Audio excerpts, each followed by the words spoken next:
Welcome to J7 TV news. Chandrababu పాలనలో రాష్ట్రంలో రాజ్యాంగ మనుగడ ప్రశ్నార్థకంగా మారింది. రాష్ట్రంలో ఉన్నది ఒకే ఒక్క ప్రతిపక్ష పార్టీ, మిగిలిన పార్టీలన్నీ అధికారంలో భాగస్వాములై ఉన్నవి. ప్రజలకు ఏ కష్టం వచ్చినా పలుకుతున్నది ప్రతిపక్ష వైఎస్ఆర్ కాంగ్రెస్ పార్టీయే. చంద్రబాబు మోసాలను ఎండగడుతూ ప్రశ్నిస్తున్న పార్టీ కూడా వైఎస్ఆర్ కాంగ్రెస్ పార్టీయే. ఏడాది కాలంగా ఎన్నో కార్యక్రమాల ద్వారా రైతులకు, విద్యార్థులకు తోడుగా నిలిచాం. ప్రతిపక్ష పార్టీగా మా లక్ష్యం ప్రజా ప్రయోజనమే అని మాజీ సీఎం వైఎస్ జగన్మోహన్ రెడ్డి అన్నారు. ఈ రాష్ట్రంలో ఈరోజు ప్రజాస్వామ్యం గాని, చట్టం గాని, రాజ్యాంగ మునగడ గాని ఇవన్నీ కూడా ప్రశ్నార్థకంగా మారిన పరిస్థితులు ఈ రోజు రాష్ట్రంలో కనిపిస్తా ఉన్నాయి. రాష్ట్రంలో ఈ రోజు ఉన్నది ఒకే ఒక ప్రతిపక్ష పార్టీ. మిగిలినటువన్నీ కూడా చంద్రబాబు నాయుడు గారితో పాటు అధికారం పంచుకొని ఉన్న పార్టీలే. టీడీపీ అయినా, బీజేపీ అయినా, జనసేన అయినా అన్ని కూడా అధికారంలో భాగస్థులై అధికారంలో ఉన్న పార్టీలు. రాష్ట్రంలో మిగిలి ఉన్నది ఒకే ఒక్క ప్రతిపక్ష పార్టీ, వైఎస్ఆర్ కాంగ్రెస్ పార్టీ. ఈరోజు ప్రజలకు ఏ కష్టం వచ్చినా కూడా పలుకుతా ఉన్న పార్టీ కూడా ఒక వైఎస్ఆర్ కాంగ్రెస్ పార్టీ.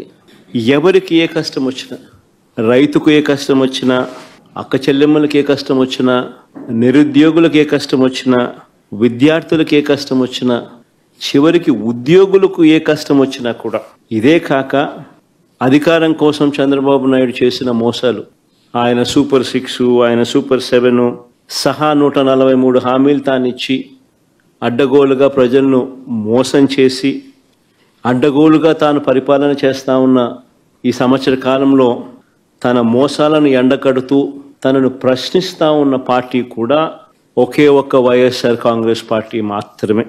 ప్రతిపక్షంగా ఒక పార్టీ ఉన్నప్పుడు ఆ పార్టీ ప్రజల అభిప్రాయాలను సమీకరించడం, ప్రజలకు సంఘీభావంగా వారితో పాటు గొంతు కలపడం, ప్రజలకు తోడుగా నిలబడడం చేయాల్సిన ధర్మం కూడా ప్రతిపక్ష పార్టీదే. వైఎస్ఆర్ కాంగ్రెస్ పార్టీ ఒక్కటే ఇవన్నీ విషయాలలో కూడా ప్రజలకు ఈ సంవత్సర కాలంలో అన్ని రకాలుగా తోడుగా నిలబడింది.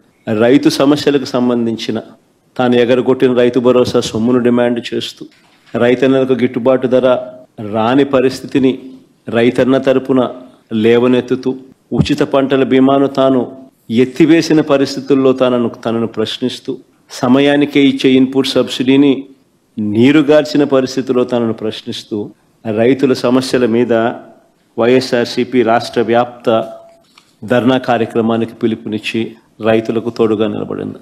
ఏకంగా 15,000 కోట్ల రూపాయలు కరెంటు ఛార్జీల బాధుడు ఆయన బాదుతూ పోతే ఆ కరెంటు ఛార్జీల మీద నిరసన తెలుపుతూ డిసెంబర్ 24వ తారీఖున పోరుబాట నిర్వహించింది కూడా వైఎస్ఆర్ కాంగ్రెస్ పార్టీ. యువత పోరు పేరుతో ఆ పిల్లలకు తోడుగా ఉంటూ, ఈ హామీయే కాకుండా నిరుద్యోగ భృతి సంగతి ఏమిటి, సంవత్సరం గడిచిపోయింది, ఇస్తానన్నావు కదా 36,000 ప్రతి సంవత్సరం, దాని గతి ఏమిటి అని చెప్పి కూడా గట్టిగా నినదిస్తూ యువతకు తోడుగా ఉండి, జూన్ 4వ తారీఖున రాష్ట్ర వ్యాప్తంగా చంద్రబాబుకు చేసిన మోసాలను నిలదీస్తూ వెన్నుపోటు దినం కార్యక్రమం ద్వారా ప్రతి అసెంబ్లీ నియోజకవర్గంలో కూడా వేలాది మంది బాధిత ప్రజలతో కలిసి చంద్రబాబు నాయుడు గారు ఎగ్గొట్టిన సూపర్ 6, సూపర్ 7 హామీలనన్నీ కూడా ఎత్తి చూపిస్తూ ఈ ఎగ్గొట్టిన ఈ బాకీల సంగతి ఏమిటి, మీరిచ్చిన బాండ్ల సంగతి ఏమిటి అని చెప్పి గట్టిగా నిలదీస్తూ జూన్ 4వ తారీఖున వెన్నుపోటు దినం రాష్ట్ర వ్యాప్తంగా కూడా చేశాం. రీకాలింగ్ చంద్రబాబుస్ మేనిఫెస్టో అన్న పేరుతో, బాబు ష్యూరిటీ, మోసం గ్యారంటీ అన్న నినాదంతో చంద్రబాబు నాయుడు గారు